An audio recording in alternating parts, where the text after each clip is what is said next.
And Chief Wahl, thanks as always for joining us this morning. Let's talk about something that's been in the news a little bit recently, ghost guns. You had the big arrest, kind of shocking, of a high school student that you found a 3D printing machine and the likelihood that he was making ghost guns in his apartment. And aside from just that arrest specifically, which I'm sure you can't talk about too many details because of the investigation, but the proliferation of ghost guns over the last 6 years has become a big problem for public safety. Well, what's contributing to that is the ease at which people can make these parts and these weapons off the grid. That's why they're called ghost guns. There's no registration number to them. And with a 3D printer, you're able to assemble these parts right in your own garage, right in your own house. And it makes it very challenging for us in law enforcement to try to get in front of that. We've seen the new laws about, ghost gun sales or unserialized kits and sales, but you mentioned with these 3D printers, how much more difficult does that make it? And what can we do to try and keep the plans out of people's hands so they can't make these things at home? Well, you have to have good investigative teams, which we do. I want to commend our ghost gun team that is very diligent at picking up breadcrumbs and building cases. But if you think about it, there's a wide variety of perfectly legal, legitimate uses for 3D printers. A guy like me, I'm not afraid to admit it. I struggle with my printer, just to print a piece of paper. But kids these days are very tech savvy and are able to come up with some really creative ways of using 3D printers in a positive way. But those that are creating gun parts and manufacturing illegal weapons, we have to make sure at any age that we're holding them accountable. How much has that ghost gun team, grown over the last few years? Well, the workload has grown. We try to keep the staffing commensurate with the volume of work over there so that we're able to stay out in front of it. It is something that we are really the tip of the spear on, focusing on that issue and allocating the resources to address it. Oftentimes when we come across some of these illegal ghost guns out in the field, where are they coming from? And we try to investigate backwards to figure out the source of where they're coming from. Sometimes we've had some cases where there's a manufacturing warehouse and we will go in and get a warrant and make sure that we're dismantling that operation. You mentioned allocating resources, and that's a big topic right now with the budget coming up and another year of the San Diego Police Department being asked to do, in some cases, more with less, or at the very least with some budget cuts. Where do you guys stand, and how are you advocating with the council and the mayor right now for what the police department needs? I'm really happy you're bringing this up because it is something that I want our community to understand. This is going to be the third straight year of budget reductions. Our response times are too high. Our staffing levels are too low. What we need to do to get through this very difficult financial time is make sure that we're keeping as much staffing in the field as we possibly can. That's why we're focusing on cutting management positions, middle management, lieutenants and sergeants. If I have those positions, they actually impact our staffing in the field negatively because I have to pull from the field to fill those positions. So by cutting those positions, we're able to maintain as many folks as we can out in the field.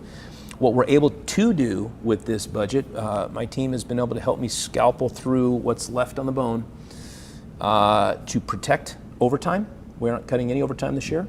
Overtime puts cops in the field immediately. We're able to protect recruiting. Recruiting puts cops in the field for the medium and long term. And we're able to protect training, which allows us to deliver the same high quality services that we're delivering year in and year out for $7 million less next year.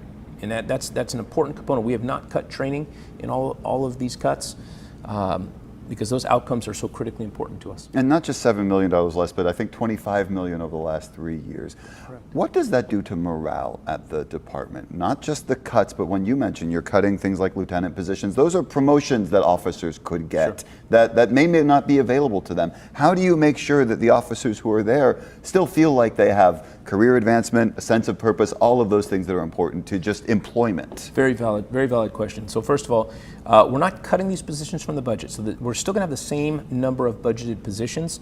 We're just not going to fund them or fill them this budget cycle. So it allows us to absorb the reductions we need to make. We will be filling and funding them in future budget years. As we begin to get more officers into this department and grow the organization, we're going to absolutely need those positions back at that time.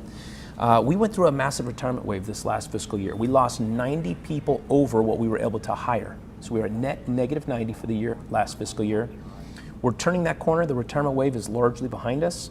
As of today, we're about +7 for the fiscal year. We've got a month and a half to go, so I'm estimating we'll be somewhere in the negatives, but we're turning that corner, maybe -20 for the year versus -90. That's a good sign and indication. All right. One other thing I wanted to ask you about: the department over the weekend announced a big arrest when it comes to street takeovers, and these are kind of some things that people see around the neighborhoods. They hear about them or they see them on social media, and you guys have been trying to crack down on them. Can you talk a little bit about not just that arrest, but this issue in the community and how big a deal it really is? Well, and for those folks that have been stuck in the middle of them, right, they certainly can create a lot of frustration, and they're dangerous. And you know, especially when it comes to kids and our youth that are out there thinking they're out there to have a fun time, but then can be seriously injured when these cars are out of control, and you see the kids that are walking in and out of what's happening, or they're leaning out of vehicles and cars. So it's an extremely dangerous situation. They create a tremendous amount of damage to the pavement in the area that they're doing these donuts in the intersections. We work collaboratively throughout our county because this is a regional problem, and we're able to focus on the vehicles. One, that's just one of our strategies. When we catch those vehicles anywhere involved in these types of street takeovers, we're able to get warrants for the vehicles, impound them for 30 days or more, and is thousands of dollars to get your car back. So it has been very impactful, and we continue to try to be out there and take enforcement when they're happening. You mentioned response times earlier. When you get a call of a street takeover, does that become that kind of priority? Hey, let's get out there while they're doing this so we can make these arrests in real time? Well, they can be challenging if we don't know when, you know, if they just pop up out of nowhere, they can be challenging on resources. You know, our dispatch system's based on priorities. When we have high level of emergency calls coming in, we've got to attend to those calls. These can be middle to moderate to high, depending on how many people and where they're at when they're doing these street takeovers. So they can be challenging to staffing. We try to you know, be out in front of them and cultivate sources of information to figure out when and where they're going to happen so we can be out in front of them. If there's one message you want to give to the public right now about where the police department is overall, what would that be as kind of a final thought? Well, it's remarkable what our police officers are delivering with what we have. That's why we're America's finest police department. We overcome the adversities and the challenges that we face, and those challenges are oftentimes intense and immeasurable. But we deliver. We have the lowest crime year over year, or we're America's safest large city. It's because of the great police work and the talent that we have in this department. We are hiring, and we're looking for a few good men and women to help us on either our sworn side or our professional staff side. We've got a place for you, and join SDPD now.